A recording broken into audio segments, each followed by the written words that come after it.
Yo tout le monde, j'espère que vous allez bien. Le 5 mars prochain à 21h10 sur France 2 aura lieu la nouvelle édition de Eurovision France, c'est vous qui décidez, pour élire l'artiste qui nous représentera en Italie pour l'Eurovision cette année. On va parler de l'émission en elle-même, des candidats, des chansons et de mon propre avis. J'espère que ça va vous plaire et je vous laisse avec la suite.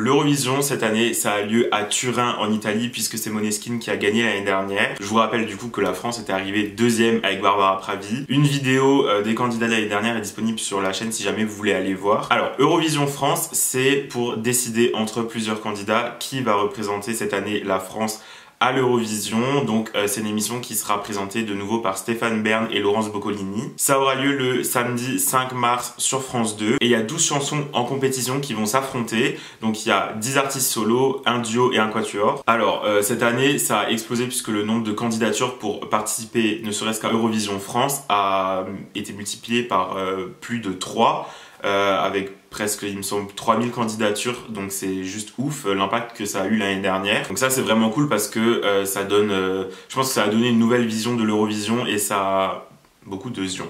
Mais ça a motivé beaucoup de monde aussi, donc ça c'est trop bien. En janvier, il y a 40 artistes qui ont passé une audition à Paris et de tout cela sont ressortis 12 candidats que vous allez pouvoir découvrir le 5 mars du coup. Mais avant ça, on va en parler ici. On va parler des musiques un peu, de ce que j'en pense, d'où ça vient, qui les a écrites, etc., pour que vous puissiez y voir plus clair avant le soir même. Donc à savoir que parmi toutes les auditions qu'il y a eu, Alexandra Redamiel, qui est du coup la directrice des divertissements chez France Télévisions, et c'est la chef de la délégation française, elle a dit qu'il y a eu quand même énormément de répertoires différents et même des propositions de métal. Donc vous pouvez vous attendre à tout pour cette année et surtout à beaucoup de styles différents et c'est pas plus mal. Mais en tout cas, toutes les chansons qui ont été choisies ont été écrites ou coécrites par leur interprète. Donc ça, c'est aussi un très bon point. Alors, on va parler un peu du déroulement de la soirée. Ça va se passer en 3 étapes. Alors tout d'abord, il y a les 12 candidats qui vont interpréter leurs chansons sur scène en live. Donc ils vont tous passer et après ça, le public va devoir voter et les 5 artistes qui auront eu le plus de votes passeront à l'étape du vote ultime. Ensuite, le jury, on va en parler après, choisit une 6e chanson pour passer à la 2e étape. Et du coup, pour l'étape du vote ultime, les compteurs sont remis à 0 entre tout le monde et c'est le public et le jury, comme à l'Eurovision du coup, qui choisit à 50-50 la personne qui représentera la France à l'Eurovision. Je vous parlais du jury, alors du coup cette année il sera présidé par Jennifer et on pourra y retrouver André Manoukian, Iseult, Nicoletta, Cyril Ferraud, Agustin Galliana qui était déjà là l'année dernière, Elodie Gossuin qui est une figure incontournable de l'Eurovision, Joyce Jonathan, John Steers que j'ai vu il y a pas longtemps en plus en presta, donc je suis trop content, et Sandy Jules qui est influenceur et qui voilà, va donner son avis sur ça. Je sais que ça divise un peu. Il y a des gens qui ne comprennent pas ce qu'il fait là, mais à savoir que en plus d'être influenceur, il s'est mis récemment aussi à la chanson. Il a sorti un single qui s'appelle Echo, donc je le trouve quand même légitime à avoir son mot à dire et peut-être à donner son avis sur le côté esthétique ou de la mise en scène par exemple, comme on avait pu avoir Jean-Paul Gaultier l'année dernière. Bon, maintenant qu'on a parlé de toute l'organisation de la soirée, on va pouvoir passer aux différents candidats et à leurs chansons pour que je puisse vous débriefer tout ça et vous donner mon avis. Alors, je vais vous présenter en premier mes 2 favoris à moi. Donc, je prends mon ordi parce qu'il y a tout dessus avec les petites vidéos, les petites chansons et tout. On a Elliot avec le titre Tempête. Alors déjà Elliot c'est un artiste qui vient de base d'Alsace, donc voilà, que j'ai croisé en plus par pur hasard il y a pas longtemps, donc c'est trop cool de le voir là.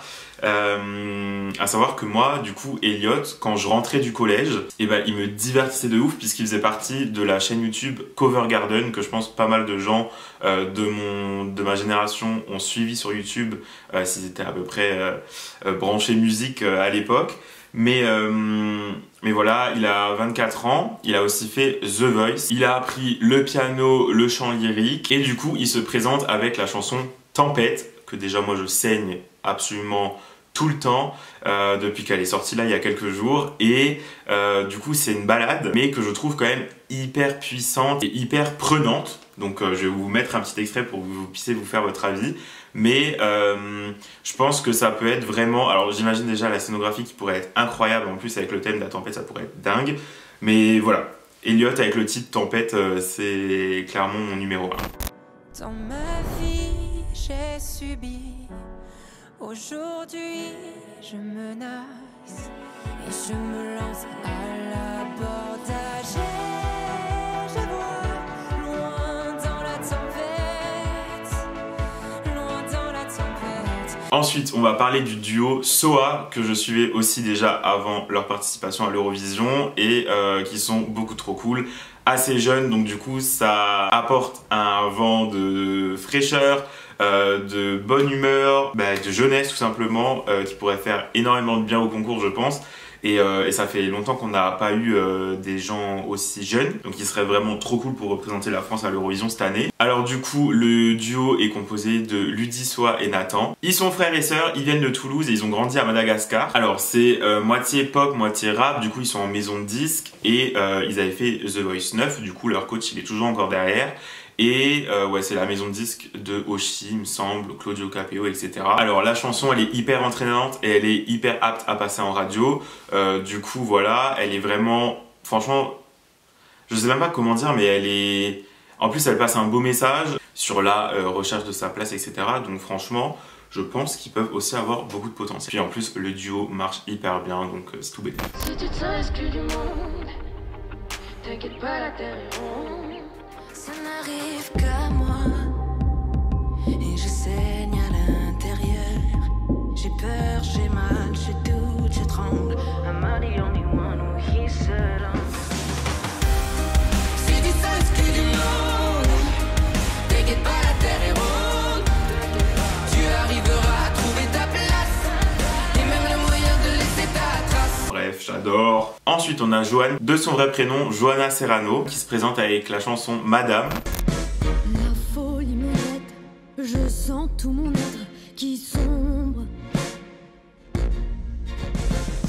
Madame pleure, madame rit, mal au cœur, madame rit. Alors, la chanson c'est quand même très ambiance cabaret. Ça parle d'une femme qui se réfugie dans la danse après une peine de cœur. Donc voilà, on avait déjà pu la voir dans la comédie musicale Émilie Joly à l'époque. Elle a 25 ans, elle s'affirme de ouf et je vous laisse avec Madame. On reste avec une Johanna qui se présente avec la chanson Navigateur. J'aspire à tout comme un navigateur. Je surveille l'océan, j'ai des admirateurs. Libre, je vois enfin les couleurs vivre. Tout s'éclaircit dans le noir. Pareil, elle a un style assez affirmé que j'adore et c'est assez doux au début. Et après, plus le morceau avance et plus il y a ce beat qui se rajoute et qui rajoute de la force au morceau. Elle a sorti son album et on avait pu la voir aux Vieilles Charrues en 2021. Et elle mélange quand même plusieurs styles de musique, que ce soit R&B, un peu électro. Ensuite, on passe à Marius qui se présente avec les chansons d'amour. Je n'aimais pas les chansons d'amour avant que tu ne nous laisses. Je me foutais bien des mots tant que la musique était bonne. Maintenant je ne trouve beau que les chagrins qui résonnent. Alors, il y a ce côté calme, très doux, seul, qui peut apporter vraiment, je pense, un vent de douceur à la compétition. Donc ça peut être un très bon point. Il joue vraiment la carte de l'émotion et je pense que ça va être la balade de la sélection. Même si Elliott avec Tempête c'est aussi une balade mais beaucoup moins calme que les chansons d'amour. Et c'est assez drôle parce que du coup c'est Igit, donc qui avait fait The Voice 2014 il me semble, qui a coécrit la chanson et c'est aussi lui qui avait coécrit Voilà. Donc qui s'était placé en 2e position à l'Eurovision en 2021. Ensuite, on passe à Elia avec Téléphone. Tu ouvres les yeux, tu les refermes. Tu vises le haut, mais tous les mêmes. J'ai volé ton sourire à bord du même navire. T'as tout mon souvenir, Ma génération n'attend rien de personne. Téléphone, téléphone, avant tu croyais que t'avais le choix. Donc elle est produite par Booba, avec qui elle avait déjà fait un feat, et elle parle de la génération téléphone, du coup, d'où le titre de la chanson dont je fais partie. Et voilà, c'est une chanson assez dansante, assez festive, très good vibes et tout, donc voilà. Elle peut aller très loin aussi. Ensuite, on passe à la plus inattendue des artistes de cette sélection, je pense, avec Hélène in Paris, qui est la doyenne de cette sélection et qui a 66 ans.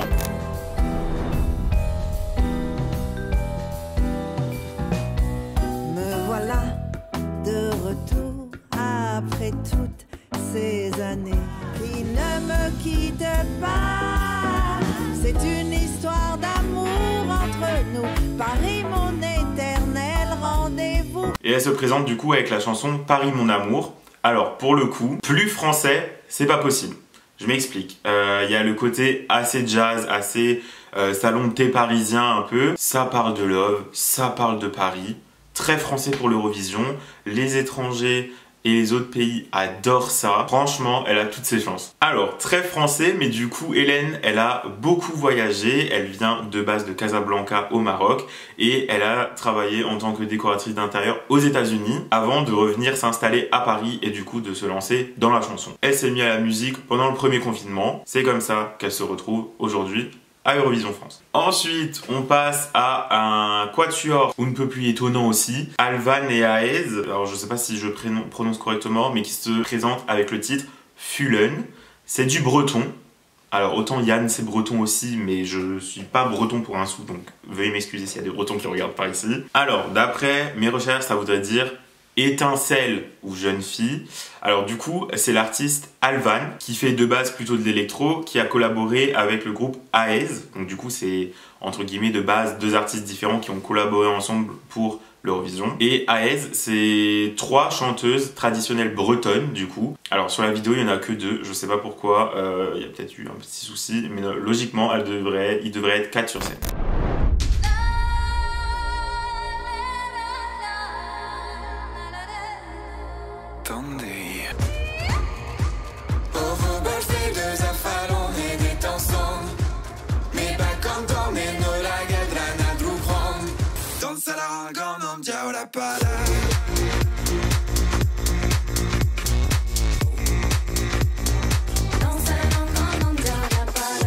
Alors, c'est un mélange de folklore breton, de musique électro, qui raconte l'histoire d'une légende bretonne. Enfin, voilà. C'est un peu compliqué, c'est très mystérieux comme chanson, je vous l'avoue, mais la France, elle avait déjà été représentée par un artiste breton dans les années 90, il me semble. Donc c'est pas une première et pourquoi pas, et comme dit ça peut être hyper intriguant pour les autres pays, donc let's go. C'est complètement différent et en plus je pense que au vu des instruments etc qu'ils utilisent et de leur univers et des costumes et tout, ils peuvent scéniquement apporter un truc hyper intéressant. Voilà. Dites-moi ce que vous pensez de tout ça dans les commentaires parce que je vais tous vous lire et je suis vraiment impatient de voir les avis de chacun. Ensuite, on a Cyprien avec le titre Ma famille. Alors Cyprien, c'est encore un candidat de The Voice aussi. Alors c'est hyper dépaysant au refrain, il y a la petite choré, c'est solaire, franchement j'adore. Il y a quelques mots en créole parce que du coup la chanson rend hommage à ses racines réunionnaises et c'est vrai que beaucoup l'oublient au premier abord mais ça fait aussi partie de la France et du coup c'est tout aussi apte à représenter la France à l'Eurovision. Donc en plus c'est hyper dansant et puis c'est ce qu'il nous faut quoi, let's go. Oh nana, un avion qui décolle, mon destin qui me vole, à la chaleur des miens, ma terre, mes souvenirs, mes racines. Où que j'aille, tu restes ma famille, dans mes peines, dans mes joies, mes dérives, loin du corps, près du cœur, pas que j'en dise. Ensuite, on a Julia avec le titre Chute.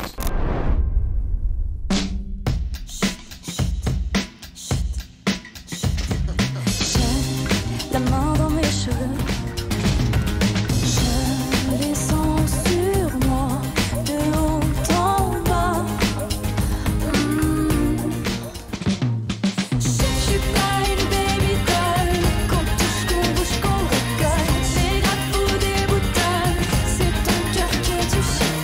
Alors elle a 20 ans mais elle est connue depuis un petit moment puisque c'est la protégée de Mylène Farmer et de Laurent Boutonnat. Alors elle a un univers un peu décalé, un peu vintage qu'elle pourrait apporter à l'Eurovision et qui pourrait être hyper cool je pense. C'est un style même à part des autres de la sélection. Donc ça c'est aussi un bon point pour qu'elle puisse se démarquer. Et elle a écrit du coup sa chanson avec Alban Lico qui est aussi incroyable dans son taf. Si jamais vous le connaissez pas, je vous invite à aller découvrir. C'est aussi lui qui a entre autres composé Versus, l'album de Vita Slimane. Avant-dernier candidat, c'est Sam qui fait aussi partie de mes préférés avec le titre Il est où ?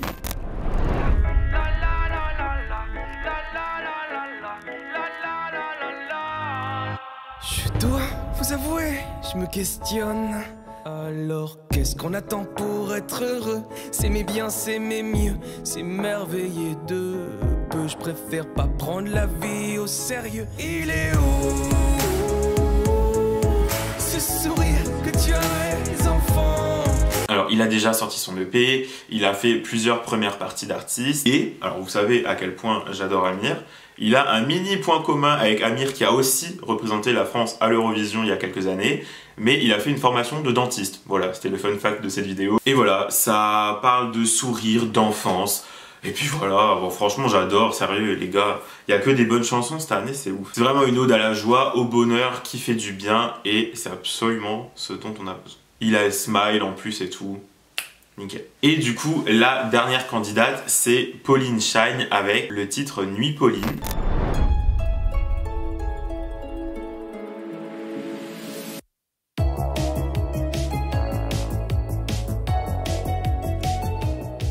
Juste un regard caméra. La nuit est rouge comme la bouche héroïne. Coule des larmes de crocodile. Être une héroïne. La nuit Pauline. Alors, sur scène, elle a une harpe électrique. Donc ça aussi, c'est hyper intéressant. Avant cette presta, je ne connaissais pas, excusez-moi, mais... voilà, c'est pas tous les jours déjà qu'on voit une harpiste sur scène et encore moins une harpe électrique. Et alors, je ne sais pas si c'est que moi ou pas, mais elle me fait trop penser à Clara Luciani. Bref, donnez-moi tous vos avis dans les commentaires, je veux voir ça. Donnez-moi aussi vos top songs pour l'Eurovision, vos favoris, vos classements. Dites-moi tout ça en bas, toujours avec, s'il vous plaît, respect envers mon avis et envers celui des autres personnes qui le donnent dans les commentaires. Voilà, on n'est pas là pour descendre qui que ce soit, pour descendre je ne sais quel artiste. Juste, on donne son avis, on donne son ressenti. Chacun est libre de penser ce qu'il veut. Donc voilà, je vous lirai tous et j'ai trop hâte de voir ça comme l'année dernière. Et vous aviez vu juste l'année dernière en plus. C'était pas mon choix de base, mais vous aviez vu juste. Voilà, je pense qu'on a à peu près fait le tour sur cette soirée de Eurovision France 2022. J'espère que ça va vous plaire comme émission en tout cas.